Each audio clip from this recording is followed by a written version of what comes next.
오늘 본문은 이렇게 시작합니다. 예수께서 거기서 나가사 그리고 두로와 시돈 지방으로 들어갔거든요. 예. 어디서 나가셨을까요? 거기가 어딘가 봤더니 마태복음 14장 바로 전장에 어디인지를 말해주고 있습니다. 34절 제가 읽어드릴게요. 그들이 건너가 게네사렛 땅에 이르니 그곳 사람들이 예수이신 줄 알고 그 근방에 두루 통제하여 모든 병든 자를 예수께 데리고 와서 다만 예수의 옷자락에도 손을 대게 하시기를 간구하니 손을 대는 자는 다 나음을 얻으니라. 게네사렛 땅이 게네사렛. 지경이 어떻게 되냐면 가버나움 그 근처예요. 예, 갈릴리 그 호수 주변에 있는 북서쪽에 있는 그런 마을이었습니다. 예수님의 주 활동 무대라고 볼 수 있죠. 그런데 바로 넘어가 보니까 마태복음 15장 1절에 그때에 게네사렛 땅에 있을 때에 바리새인과 서기관들이 어디서부터 왔어요? 예루살렘에서부터 왔어요. 이것도 상당히 좀 먼 거리예요. 예루살렘에서 가버나움 게네사렛 땅까지도 상당히 먼 거리인데 이 사람들이 예수님에 대해서 궁금하니까 그죠? 왔겠죠. 왔는데 딱 보니까 실망스러운 장면들이 딱 보여지는 거죠. 제자들이 막 배가 고팠는지 그냥 손도 안 씻고 막 먹는 거예요. 우리는 아유 배고팠나 보다 하겠지만 유대인들의 전통상 그건 아주 진짜 율법을 모르는 사람들이 하는 행동인 거죠. 부정하게 먹는 거죠. 정결 예식을 취하지 않는 거죠. 그걸 보는 순간 실망이 팍 되는 거죠. 그러면서 예수님 앞에 따집니다. 당신의 제자들이 손도 안 씻고 먹는데 저거 잘못된 거 아닙니까? 이 유대인들의 전통을 왜 지키지 않습니까? 그때 예수님께서 그들을 책망하시죠. 율법적인 잣대로 예수님을 판단하고 제자들을 판단하는 것에 대해서 예수님께서 말씀하십니다. 선지자 이사야가 예언한 것이 참 너희들에 대해서 잘 예언했구나. 이 백성이 입술로는 나를 경배하되 마음은 내게서 멀도다. 사람의 교훈으로 계명 삼아 가르치니 헛되이 경배하는도다. 형식적이고도 중심은 없고 전통에만 매여 있는 그들의 외식을 탄식하면서 책망하십니다. 입으로 들어가는 것이 사람을 더럽히는 게 아니야. 그래서 전부 다 뒤로 해서 나가는 것으로 끝나지만 진짜 사람을 더럽히는 게 뭐냐 하면 입에서 나오는 거다. 입에서 나오는 것은 뭐죠? 속에 있는 악한 생각이나 이런 것들이 나오는 겁니다. 음식을 더럽게 먹는 것이 중요한 게 아니라 그들이 더 생각해야 될 것은 죄라는 거죠. 마음속에서 시작된 죄. 그래서 베드로가 그 사람들이 가고 난 다음에 예수님한테 그게 무슨 뜻이냐고 물어봤더니 너는 아직도 깨닫지 못하냐 그러면서 책망하시면서 마태복음 15장 17절 이렇게 얘기를 합니다. 입으로 들어가는 모든 것은 배로 들어가서 뒤로 내버려 둔 줄 알지 못하느냐. 입에서 나오는 것들은 마음에서 나오나니 이것이야말로 사람을 더럽게 하느니라. 그러면서 죄에 대한 이야기를 하시는 거죠. 그리고는 그곳을 나가버리셨어요. 마치 싫은 지역을 툴툴 털고 나가시는 듯한 느낌이에요. 마태복음 15장 21절 다시 한번 읽어볼까요? 우리 오늘 본문인데요. 시작. 예수께서 거기서 나가사 두로와 시돈 지방으로 들어가시니 그곳이 그냥 너무 예수님께서는 있을 곳이 아니다 생각하셨는지 그냥 그곳을 나가버리십니다. 예수님께서 나가시는 지역이 되면 안 되거든요. 그런데 들어간 곳이 어딘가 봤더니 두로와 시돈이다. 참 낯설죠. 두로와 시돈 땅은 우상의 종주국이에요. 시돈 왕의 딸이 이세벨이었거든요. 시돈은 아주 우상들이 교류되는 온갖 이 세상의 문명과 문화들이 교류되는 그런 음란한 땅입니다. 그런데 왜 주님이 그곳으로 가셨을까? 뭔가 주님의 발걸음을 자석처럼 끌어당긴 무언가가 거기 있지 않았을까 생각해 봅니다. 오늘 저는 본문을 중심으로 두 가지로 함께 생각하면서 기도에 적용을 할 수 있기 바랍니다. 첫 번째 한번 따라할까요? 예수님은 갈망에 이끌리신다. 두로와 시돈 땅이 더러운 땅이죠. 그리고 여기 마태복음에서는 수로보니게 여인이라고 하지 않고 가나안 여인이라고 얘기했어요. 가나안. 의도적으로 마태는 가나안 여인이라고 얘기했어요. 가나안이라는 명칭을 썼습니다. 가나안 여인, 뭘 말하는 걸까요? 유대인의 율법적인 생각으로 볼 때는요, 가나안 땅은 약속의 땅인가 동시에 그곳에 있는 사람들은 전부 진멸해야 될 멸망의 대상이었습니다. 왜 그들을 다 진멸할 수밖에 없었냐? 정결례식 때문에 그래요. 부정한 사람들인 거죠. 그러니까 이 여인은 부정한 여인인 거죠. 두로와 시돈 땅은 우상의 땅이고요. 모든 환경적인 조건이나 율법적인 마인드로 볼 때는 이곳에 갈 이유가 없어요. 근데 예수님은 그 모든 조건을 초월하여 무언가에 강력하게 이끌리십니다. 하나님을 가장 잘 섬긴다는 사람들에게서 예수님은 털털 털고 나와버리셨어요. 그동안 예수님께서 많은 역사를 보여주셨던 게네사렛 땅에서 그냥 나와버리신 겁니다. 그리고 어디로 가셨느냐? 예수님을 사모하고 갈망하는 오늘 이 여인이 있는 곳으로 가셨다는 거예요. 이런 걸 보면 종교적인 전통이나 외식이나 형식이 예수님을 오시게 하는 게 아니고, 비록 추하고 더럽고 겉으로 볼 때는 거룩하지 않아 보이는 곳이고 그런 과거를 가진 사람이라 할지라도 그가 예수님을 간절히 찾고 갈망한다면 그곳이 예수님이 가시는 곳이야. 오늘 주님이 이 자리에 계시길 바랍니다. 우리도 주님을 섬기는 교회라고 하면서, 종교의 중심이라고 하면서, 바리새인들, 서기관들이 얼마나 종교의 중심에 서 있었어요? 하나님을 가장 잘 섬긴다고 했던 사람들 아닙니까? 그들이 하나님을 잘 섬기는 예법으로 정결 예식을 강조했잖아요. 예수님이 거기를 털고 나가버리셨어요. 어디로 가셨어요? 우상의 땅, 가나안 여인이 있는 곳으로 가셨어요. 거기에 뭐가 있어요? 갈망이 있는 거예요.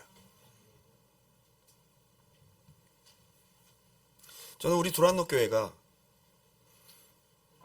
형식만 있고 예배만 잘 드리고, 그리고 종교적인 행위, 기도, 교회 조직 이런 것은 있지만 갈망이라는 것이 없어질까 봐 두렵습니다. 갈망. 두 개의 동사가 존재합니다. 마태복음 15장 21절, 예수께서 거기서 나가사 두로와 시돈 지방으로 들어가시니, 두 개의 동사가 교차합니다. 한 곳에선 나가시고 한 곳에선 들어가시고. 자, 두로와 시돈이 그냥 들어가시니 이렇게 단순하게 되어 있지만 굉장히 먼 거리예요. 먼 거리야 이게. 지금 있던 게네사렛 동네에서 두로와 시돈까지가 거리가 몇 킬로냐면요, 직선 거리로 80km. 80km면 걸어서 가기에는 먼 거리죠. 차로 1시간 달려야 됩니다. 1시간 차로 달릴 정도면 해밀턴까지 걸어가면 며칠 걸릴까요? 그것도 사막 땅에서 하루에 40km, 50km 걷기는 쉽지 않을 거예요. 그죠? 그리고 직선거리가, 그러니까 이게 길이 나 있는 곳으로 돌아가고 산을 피해서 가고 그러면 120km는 된다는 얘기예요. 4박 5일 걸어가셨어요. 지도를 한번 보실까요? 저렇게 생겼어요. 게네사렛 땅에서 두로와 시돈으로 가신 겁니다. 저렇게 보니까 되게 단순해 보이지만 저기를 걸어간다고 생각하면 짧은 거리는 아닙니다. 예수님이 저렇게 열정적으로 저렇게 먼 거리를 샌들 신고 모래 흙바닥 자갈밭을 걸어서 가신 거예요.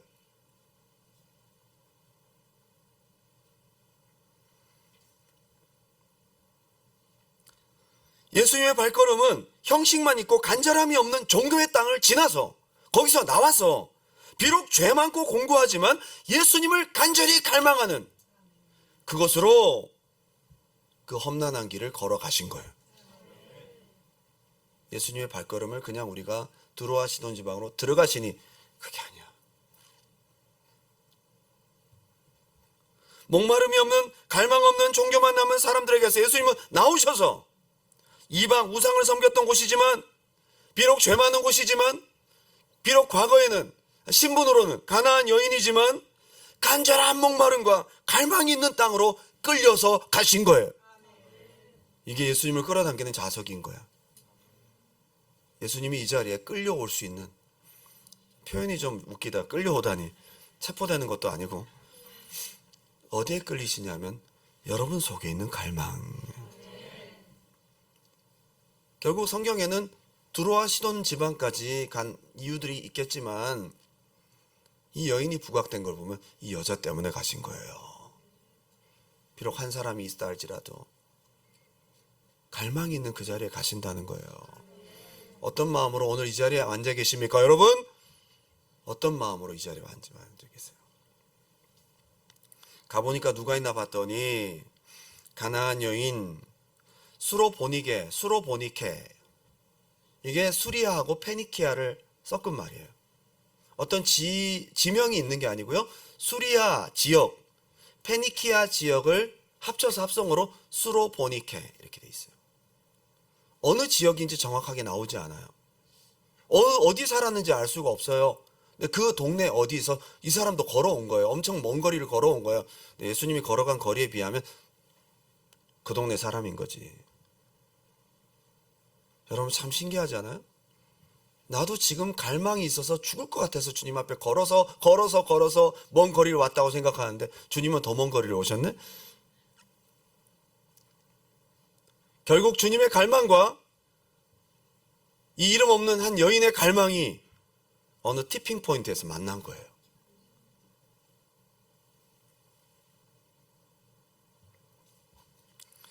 예수님께서 갑자기 제자들에게 사마리아로 가셔야 되겠는지라 말씀하십니다. 사마리아 땅은 지나가는 땅이 아니었어요. 뭐 역사를 보자면 과거에 사마리아 북이스라엘 수도잖아요. 예, 성전을 떠나서 우상 숭배하고 성전 건축에 있어서 함께 동참하지 않았던 사마리아 사람, 상종하지 않는 사람들이었다고요. 성전 건축할 때도 사마리아 사람들이 방해를 했습니다. 그래서 사마리아 사람과는 말을 섞지 않았어요. 그런데 예수님께서 갑자기 낯선 제자들에게 명령을 하십니다. 사마리아로 가자. 통과해서 가자. 일부러. 엄청나게 많은 사람들이 예수님을 필요로 했어요.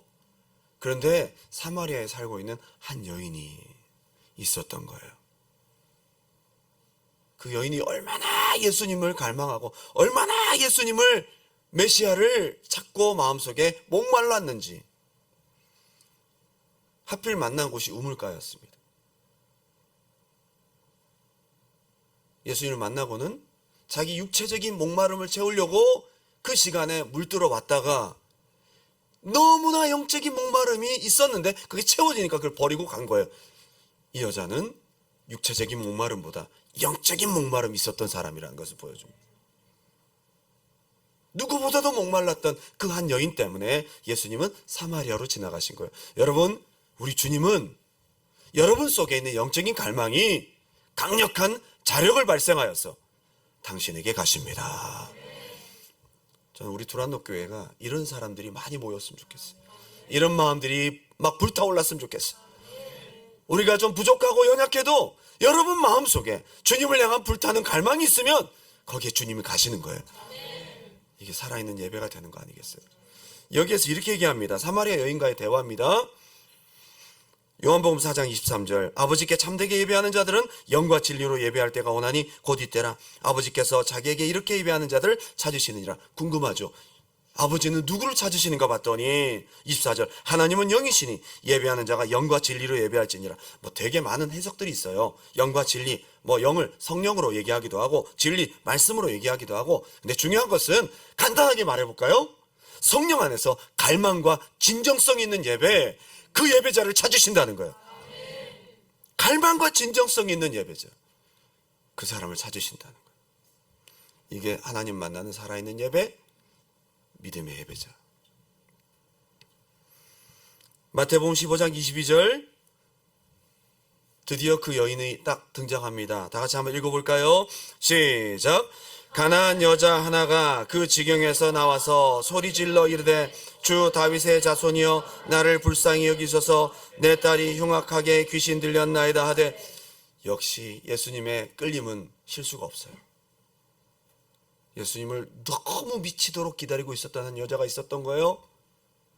자기 체면이고 뭐고 필요 없어요. 예수님이다 생각하는 순간 사람들이 뭐라고 말하던 자기의 상황에 대해서 어떻게 평가하든 상관없어요. 자기의 사정을 그냥 오픈해버려요. 소리질러 이르되 주 다윗의 자손이여 나를 불쌍히 여기소서. 보통 기도 제목 같은 거 얘기할 때는 나중에 말씀드리겠습니다. 저랑 단둘이 있을 때 목사님만 알고 계세요. 세장님들하고는 나누지 말아주세요. 목사님, 이거 다른 사람이 알면 제가 교회 못 나옵니다. 그런 정도로 막 그렇게 1급 비밀이야? 알아도 돼요.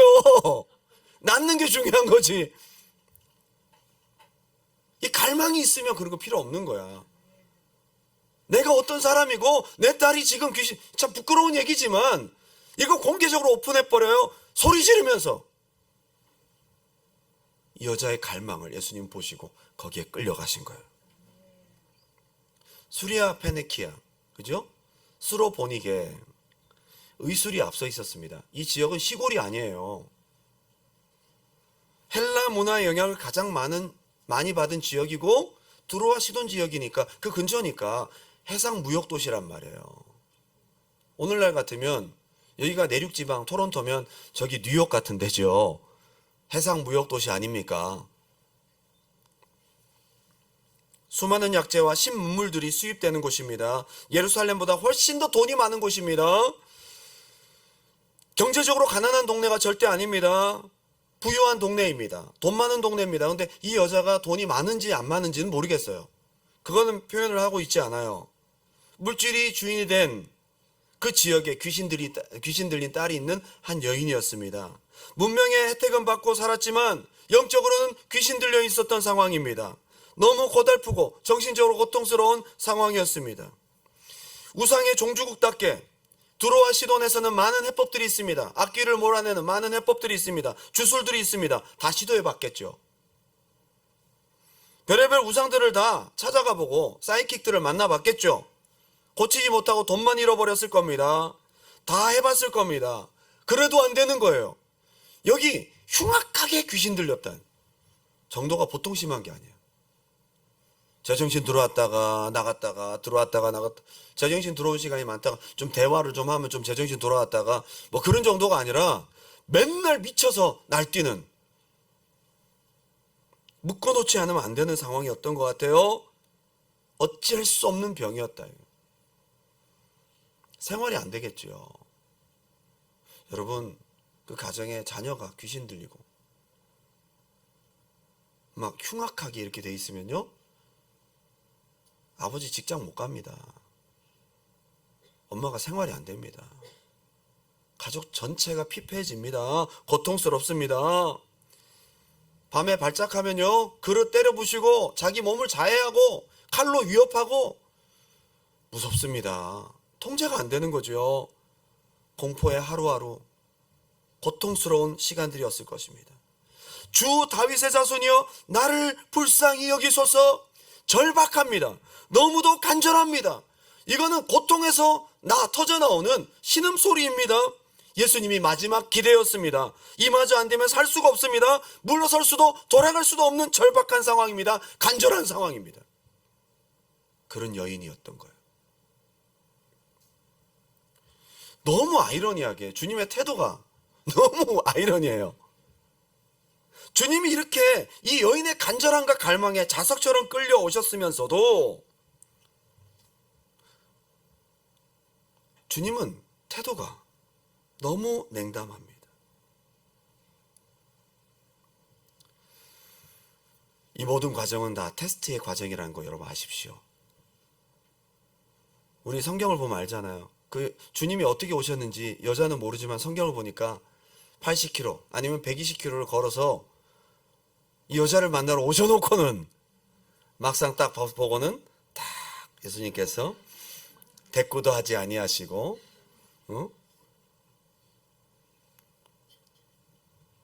결국 예수님은 이 여인의 갈망과 간절함에 끌려오셨습니다. 여러분, 오늘 여기서 우리가 생각해야 될 것은 나만 괴롭고 고통스러운 것 같지만 결국 주님도 여러분의 고통과 갈망에 동참하시려고 오신 거예요. 먼저 와 계신 거예요. 더 먼 거리를 오신 거예요. 여러분의 갈망보다 주님의 갈망이 더 큰 거예요. 먼저 와 계신 거예요. 저는 우리 두란노교회 예배가 이렇게 되었으면 좋겠습니다. 우리도 각자의 생활 속에서 오늘 은혜 받아야 될 이유가 있고, 오늘 응답 받아야 될 이유가 있고, 눈이 오고 춥지만 그래도 오늘 금요 예배 때 은혜 받고 내 답답한 마음 좀 풀고, 그렇게 여러분 오신 것 같지만, 겉으로는 주님이 좀 냉담해 보이지만 주님 먼저 와 계신 거예요. 주님이 와 계시다고요. 저는 지난 수요 성경 공부 때 솔직히 말은 안 했지만 참 감동받았어요. 눈이 오고 비가 오고 얼음이 얼고, 그래서 저희가 어쩔 수 없이 목요일 새벽 예배를 캔슬해야만 됐습니다. 우리 백안사님 그날 잘 쉬셨지요?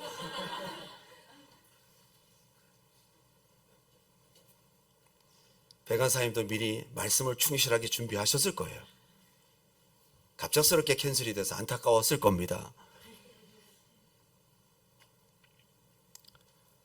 그때 자리를 가득 메운 성도님들을 바라보면서 너무 감동되는 거예요. 우리 주님이 얼마나 기뻐하실까. 우리 두란노교회는 참 감사한 게, 뭐 장소가 좁아서 그런 것도 있지만, 그죠? 눈이 오나 비가 오나 바람이 부나 올 사람들은 늘 온다는 거야. 캔슬하지 않는 이상. 아마 목요일날 캔슬 안 했으면 그날도 다 오셨을 거예요.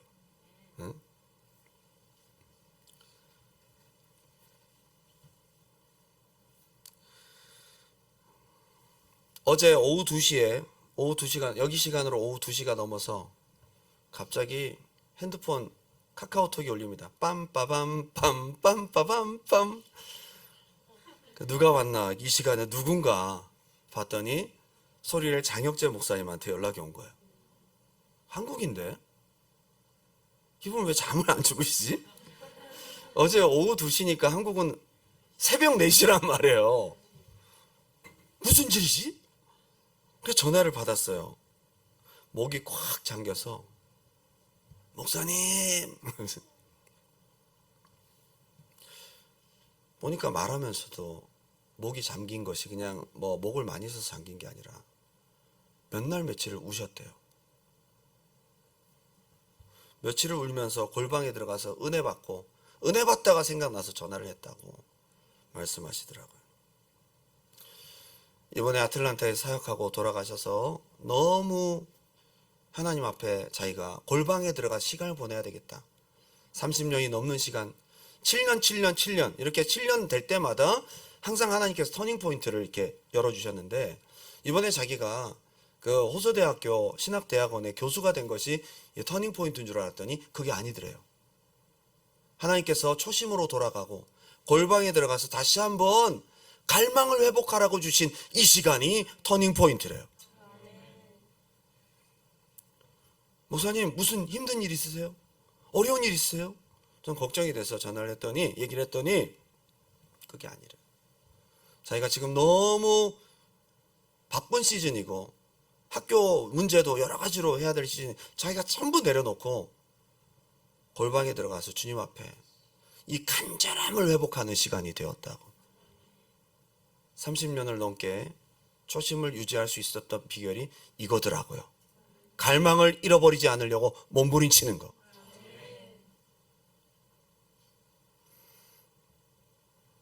그러면서 LA에서 사역하시는 선배 목사님한테 연락이 왔는데, 이분이 지금 굉장히 어려움을 당하고 계세요. 사역도 크게 하시는 목사님이신데 LA에. 근데 지금 재판이나 여러 가지 문제로 좀 굉장히 억울하게 고통 가운데 계시고, 뿐만 아니라 지금 암까지 지금 걸리셔가지고 연세가 60이 넘으셨는데, 그런데 그 목사님이 이 고난의 시간 동안 너무 하나님의 은혜에 취해 계신 거예요. 혁재야, 너는 나보다 사역도 열심히 하고 너는 참 하나님의 복을 많이 받았다. 근데 진짜 중요한 게 뭔지 알아? 사역을 크게 하고 왕성하게 하고 열심히 하는 게 중요한 게 아니야. 결국 나와 하나님과의 관계 하나 남더라. 주님과의 이 고난을 통한 간절함이 있어서, 그걸 통한 주님을 향한 눈물의 기도와 간절함의 갈망이 있는 이 시간이 너무 좋다고. 그 얘기를 듣고 장혁재 교수님이 은혜를 받은 거예요. 그래서 내가 골방에 들어가야 되겠구나. 골방에 들어가야 되겠구나. 그러면서 이런 얘기까지 했대요. 주님 앞에 이런 기도를 했대요. 주님, 저한테 소리를 내려놓으라고 하셔도 내려놓겠습니다. 저 교수 6개월 됐지만 내려놓으라고 하면 내려놓겠습니다. 전 주님 한 분만 간절히 원합니다. 그래서 제가 교수는 내려놓지 마세요. 저보고 학기 들어오라 그래 놓고는 내려놓으시면 어떡합니까? 저는 그 얘기를 들으면서 너무 도전이 되는 거예요. 하나님 앞에 갈망을 놓치지 않으려고, 하나님 앞에 갈망을 잃어버리지 않으려고, 하나님 앞에 이 갈망을 정말 몸부림치며 지키고 싶어서.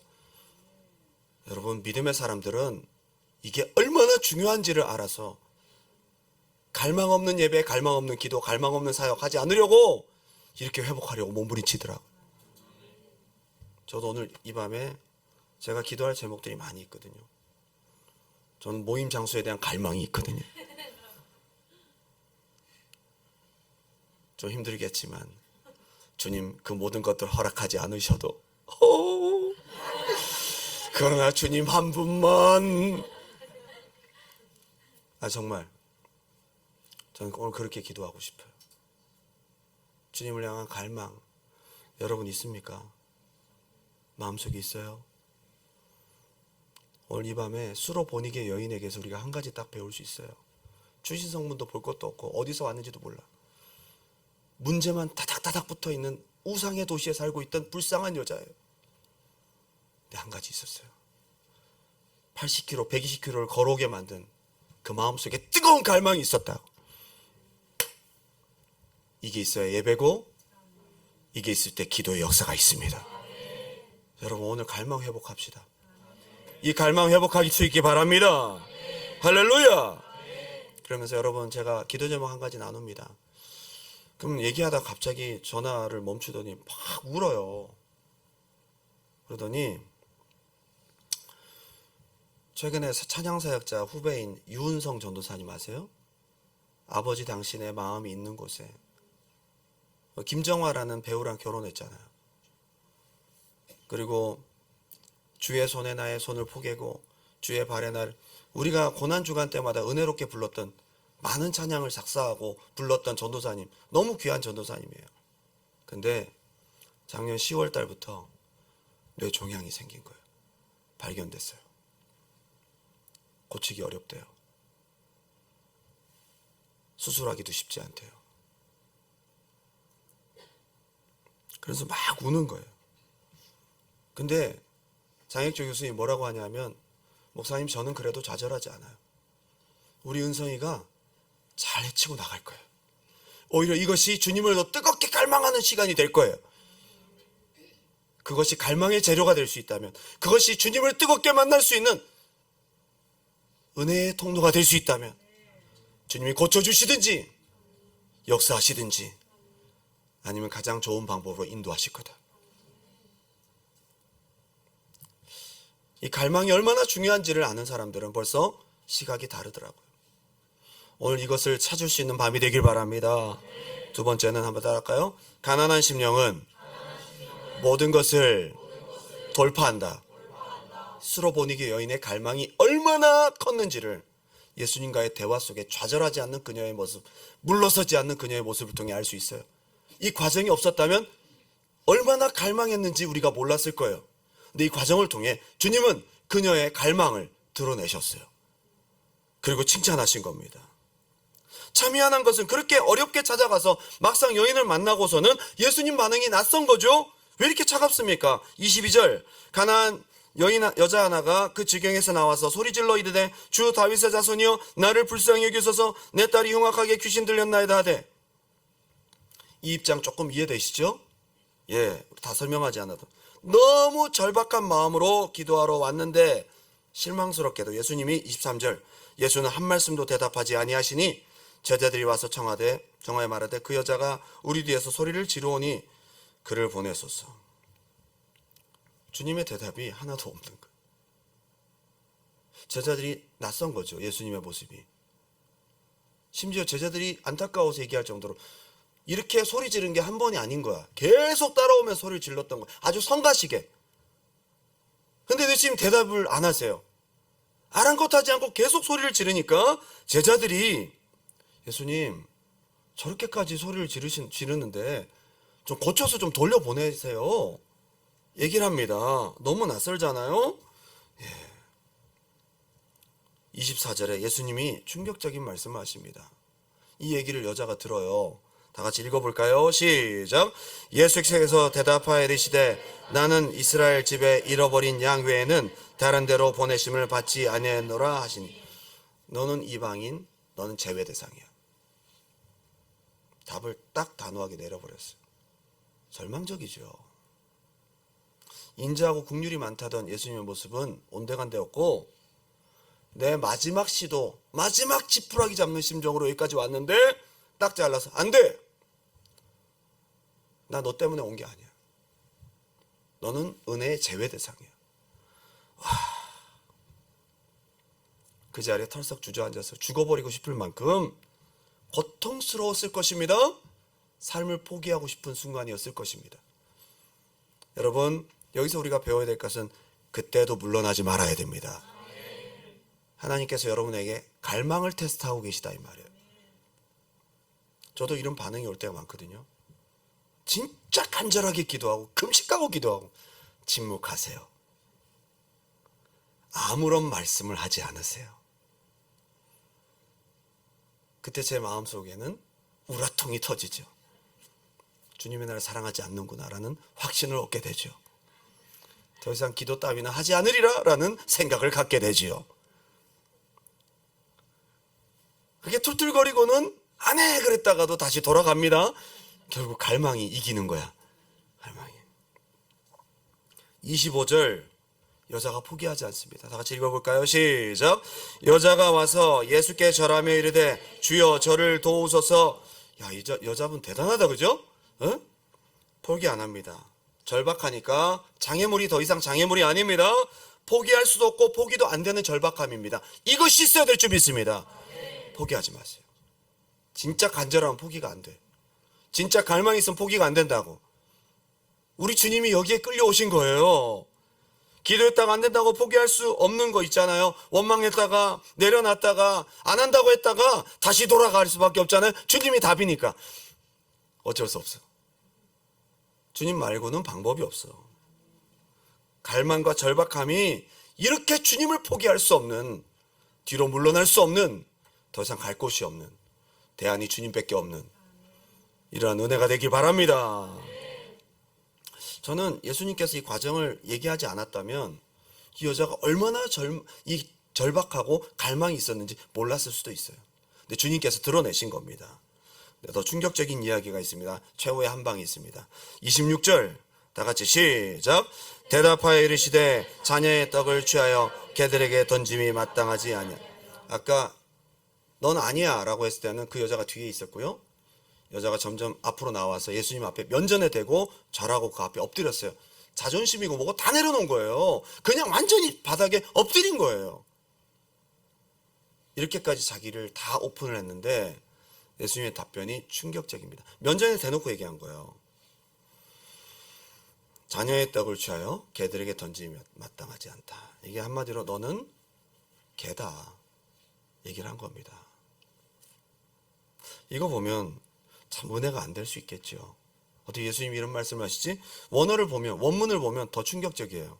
여기 보게 되면 개들이라고 그냥 정직하게 이렇게 정갈하게 표현을 했는데 퀴나리온이라는 헬라어에서는요 작은 개를 말하는 작은 개라고 쓰여졌어요. 속어입니다. 여러분 작은 개를 속어로 쓰면 뭐가 되는지 아시죠? 예? 작은 개를 속어로 쓰면 강아지를 속어로 쓰면 뭐예요? 말하지 마세요. 저도 말 안 할게요. 작은 개, 강아지의 아기 그거를 속어로 쓰면 말하지 마세요. 면전에 대놓고 욕한 겁니다.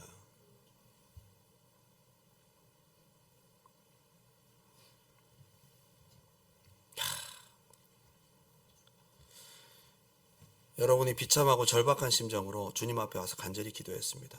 아무리 해도 응답이 없더니 온다는 대답이 안 돼. 그래도 간절히 포기하지 않고 자존심 내려놓고 사람들 앞에서 막 기도했는데 강아지의 악이라는 답변을 들었어요. 그 정도 되면 여러분, 이 정도 되면 시험 든다 이제. 그죠? 그 정도 되면 내가 당신 소문 듣고 왔는데 겨우 한다는 얘기가 그따위 소리야? 그때는 이제 이성을 잃어버리고 그 여자가 귀신 들릴 판이야. 이제 엄마가 귀신 들어가게 생겼어. 엄마가 그 귀신이 엄마한테 혈기 귀신 들어간다고. 그래서 일로 와. 너 그래 어차피 너 죽고 나 죽자.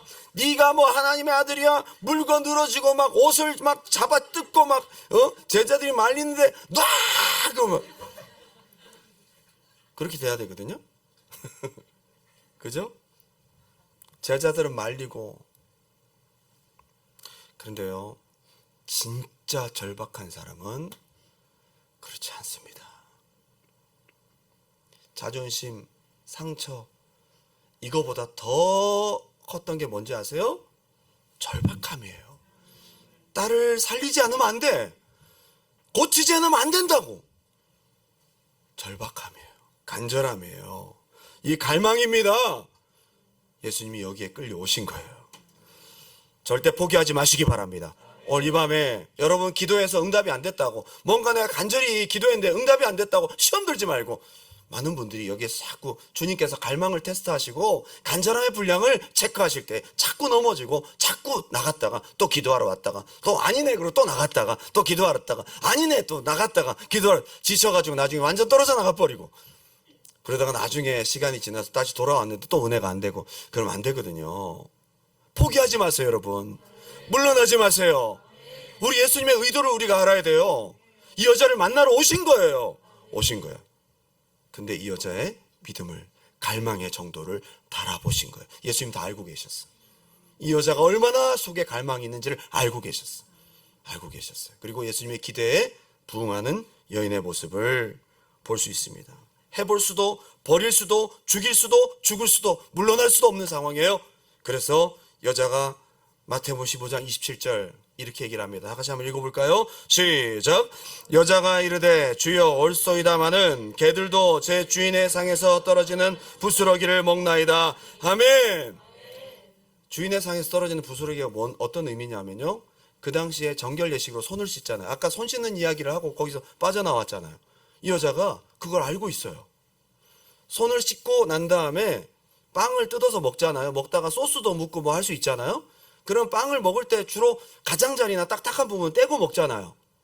부드러운 부분 먹고, 먹다 보면 버리는 부분이 있단 말이에요. 그럼 그걸 삼아서 이 휴지 대신으로 빵 가장자리에 손을 닦는 거예요. 닦아서 그걸 밑에 툭 버리는 거야. 그럼 그걸 개들이 먹는 거라고. 이 빵은 그냥 부스러기가 아니에요. 부정한 떡이에요. 손을 씻어서 때가 묻은 더러운 떡이에요. 사람이 먹지 못할 떡이에요. 이 절박함이 어느 정도냐 하면요, 저 개입니다. 저 개입니다. 개. 저 그 떨어지는 부정한 떡을 받아 먹을 수 있는 개입니다. 그런데 그 떡이라도 먹게 해주세요. 여기에 주님의 마음이 녹아버린 거예요. 주님이 두 손 들어버렸어. 여러분의 갈망 앞에 우리 주님이 두 손 드십니다. 여러분 갈망의 테스트에 꼭 합격할 수 있기 바랍니다. 이게 너무 중요하니까. 마가복음 7장 29절, 이 말이 얼마나 감동을 주었는지 예수님이 이렇게 말씀하세요. 예수께서 이르시되 이 말을 하였으니 돌아가라, 귀신이 네 딸에게서 나갔느니라 하시매 여자가 집에 돌아가 본즉 아이가 침상에 누웠고 귀신이 나갔더라. 이 말을 하였으니, 그 말이 예수님의 마음을 확 녹여버린 거예요. 주님의 은혜를 입을 수만 있다면 나는 주님의 개가 되어도 좋습니다. 주님이 뭐라고 답변하시겠어요? 주님이 이걸 테스트하셨습니다. 절대 물러날 수 없고 포기할 수 없는 간절함이 마지막 드러난 순간입니다. 마태복음 15장 28절 마지막 절입니다. 다 같이 한번 읽어볼게요. 시작. 이에 예수께서 대답하여 이르시되 여자여 네 믿음이 크도다 네 소원대로 되리라 하시니 그때로부터 그의 딸이 큰 믿음이라는 칭찬을 받아요. 그때까지 계속 예수님께서 테스트하시다가 이 여자가 더 이상 물러설 수 없는 간절한 갈망의 마음들이 드러나는 순간 예수님이 거기서 태도가 싹 바뀌면서 여인을 향해 갑자기 밝아지고 따뜻한 표정을 지으며 칭찬을 하십니다. 이게 원래 예수님의 여자를 향한 마음이었던 거예요. 이 마음이었던 거예요. 뭐가 큰 믿음이에요? 여러분, 큰 믿음 그러면 뭐라고 생각하세요? 큰 믿음 그러면 대단한 비전을 품고 큰 사역을 펼치고 성경 많이 보고 직분 잘 감당하고 열심히 하고, 이게 큰 믿음이라고 생각할 수 있는데, 여기서 예수님께서 정의한 큰 믿음은 새로운 차원에서 큰 믿음을 얘기를 하는 거예요. 예수님이 인정하시는 큰 믿음은 뭐예요? 물러서지 않는 갈망이에요. 물러서지 않는 갈망이에요. 여러분 속에 갈망이 있는 만큼 예수님 보실 때는 믿음인 거예요. 믿음의 예배는 무엇입니까? 믿음의 기도는 무엇입니까? 식어지지 않는 갈망, 좌절할 수 없는 갈망, 간절함이 주님 보실 때 믿음인 거예요. 믿음, 오늘 믿음의 기도를 올려드릴 수 있기를 주님의 이름으로 축원합니다. 간절함과 절박함, 어떤 상황에서도 간절하게 주님께 매달릴 줄 알고 상황이 절망스럽고 힘들어도 주님께 매달리는 것을 절대 포기하지 않는, 이게 큰 믿음인 거예요. 큰 믿음. 하나님 외에는 대안이 없고 하나님 한 분만 전적으로 의지할 수 있는 그런 믿음. 어떤 때는 제가 인간적으로 얘기를 할게요. 주님이 너무 좀 이런 과정을 겪는 순간에서는 좀 잔인하게 느껴질 때가 있어요. 그죠? 난 죽을 것 같은데 답변이 없어요. 나는 급한데 주님은 느긋하세요. 나는 괴로운데 주님은 아무런 반응이 없으세요. 왜 주님 저에게서 이런 괴로움, 눈물, 갈망, 여러분 갈망과 목마름도 고통 아니에요? 목마른 거 고통스러운 겁니다. 막 은혜스럽지 않아요. 갈망이 어떤 때는. 기도하면 바로 응답이 돼야 그게 편하고 좋은 거지. 막 안 주셔서 주님 막 그랬는데 다음날 안 주셔 주님, 다음날 또 안 주셔 막 주여, 또 안 주셔. 한 달 지나서 막 진짜 죽을 것 같이 막 주님. 주님은 이런 모든 나의 고통스러운 인간의 고통과 괴로움과 갈망과 목마름을 왜 꼭 찾으시지? 왜 꼭 이걸 꼭 발견하시려고 하시지? 왜 이런 걸 바라시지 주님이? 나는 괴로운데? 근데 오늘 답이 딱 나왔어요. 우리에게 큰 믿음을 기대하시는 거예요. 우리는 응답을 원하지만 주님은 우리에게 믿음을 원하세요. 우리는 내가 원하는 거 주시기를, 빨리 주시기를 원하지만 우리는 그 과정 속에서 간절함과, 주님께서 간절함과 더불어 주님을 갈망하는 의지를 포기하지 않는 큰 믿음을 원하셔요. 큰 믿음을 원하세요. 저는 오늘날 우리의 문제를 생각해 봅니다. 신앙생활의 모습은 세련되어진 것 같지만 정작 하나님을 향한 간절함과 절박함은 없어. 그걸 잃어버리고 우리가 예배하고 살아가고 있는 것은 아닌가. 진짜 중요한 것은 우리에게는 하나님 외에도 너무 대안이 많아요. 우리의 마음은 어쩌면 너무 부유해요.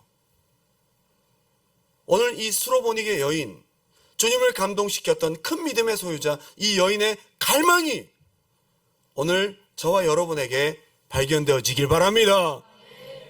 이게 있어야 예배도 살아있는 예배, 기도도 능력 있는 기도, 늘 주님과 함께 동행하는 주님의 임재 속에 살아가는 아름다운 믿음의 삶이 될 줄 믿습니다. 우리 마지막 찬양 올려드리고 기도하고자 합니다. 오늘 우리가 찬양으로 고백하면서 우리 마음속에 잃어버린 목마름과 조금만 어려우면 좌절하고 놓아버리는, 식어버리는 주님을 향한 간절함, 이것을 좀 찾았으면 좋겠습니다. 저도 오늘 주님 앞에 나아가서 주님과 나만 있는 골방에 들어가 사역을 놓고 기도하는 것, 내가 바라고 원하는 것을 놓고 기도하는 것 다 내려놓고 주님 잃어버린 갈망을 다시 찾기 원합니다. 주님을 향한 간절함을 오늘 이 밤에 내가 찾기 원합니다. 이 수로보니게 여인의 이 갈망을 내게도 허락해 주세요. 여러분, 꼭 문제 있어야, 귀신 들린 딸이 있어야 주님이 이렇게 사주시렵니까?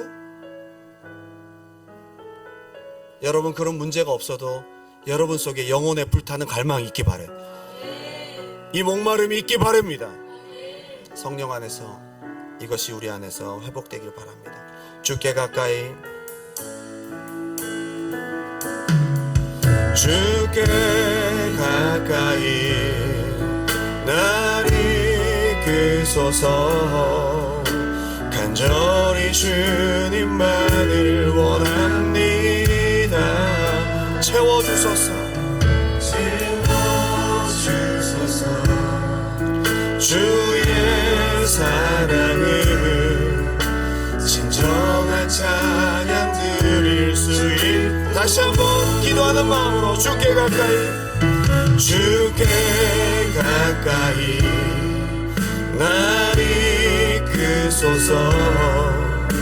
간절히 주님만을 원합니다. 채워주소서. 주의 사랑을 진정한 찬양 드릴 수. 아멘.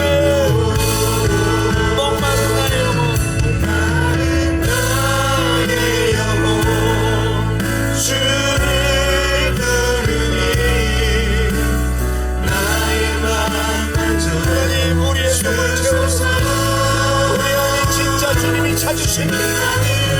간절한 마음이 더 원합니다. 나의 맘 만져. 다시 한번 고백하고 주께 가까이, 주께 가까이 날 이끄소서. 간절히 주님만을 원합니다. 채워주소서. 더 빛나의 마음. 종교적인 습관만 남아있는 모습은 아닙니까? 영적 생활의 의무만 남아있는 것은 아닙니까? 목마른 주여 심령을 주님의 은혜로 채워주시옵소서. 주님을 갈망합니다. 나의 맘 만져 주소서. 주님을 원합니다. 더 원합니다. 나의 맘 만져. 목마른 나의 영혼, 목마른 나의 주님 없이 살 수 없어. 주님만이 채워주실 수 있는 그 은혜와 생명 우리 심령에 채워주소서. 주님만을 원합니다.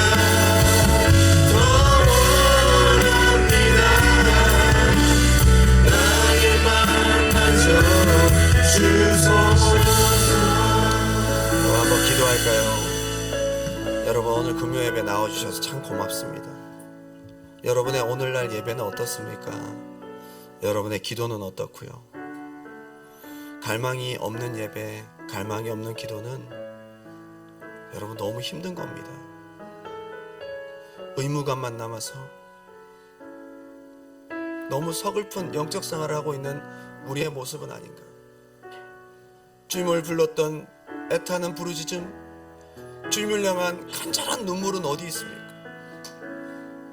여러분, 주님 앞에 부르짖을 수 있는 이유가 있고 문제가 있어야 기도하러 오실 거예요. 우리 마음속에 주님을 향한 뜨거운 생명을 향한 주님 목마름이 있게 도와주시옵소서. 오늘 우리의 기도 생활과 예배 생활을 돌아보면서 오늘 이 밤에 가진 것 없고 형편이 좋지 않았던 여인이었지만, 우상의 도시에 살았던 부정한 여인이었지만, 주님을 뜨겁게 갈망할 때에 우리 주님이 그 모든 걸 초월하여 만나주신 것처럼 오늘 내 속에 그것이 있기를 원합니다. 가장 중요한 핵심 보석을 잃어버리고 우리가 예배하고 있다면 어쩌면 주님 앞에 외식과 바리새인의 형식만 남아있는 예배인지도 모르겠습니다. 주님, 오늘 이 밤에 우리의 마음을 만져주시옵소서. 두 손 번쩍 들고 오늘 이 시간 다른 기도하지 말고요, 많은 기도의 제목들이 있을 것입니다. 많은 여러분 속에 소원들이 있을 것입니다.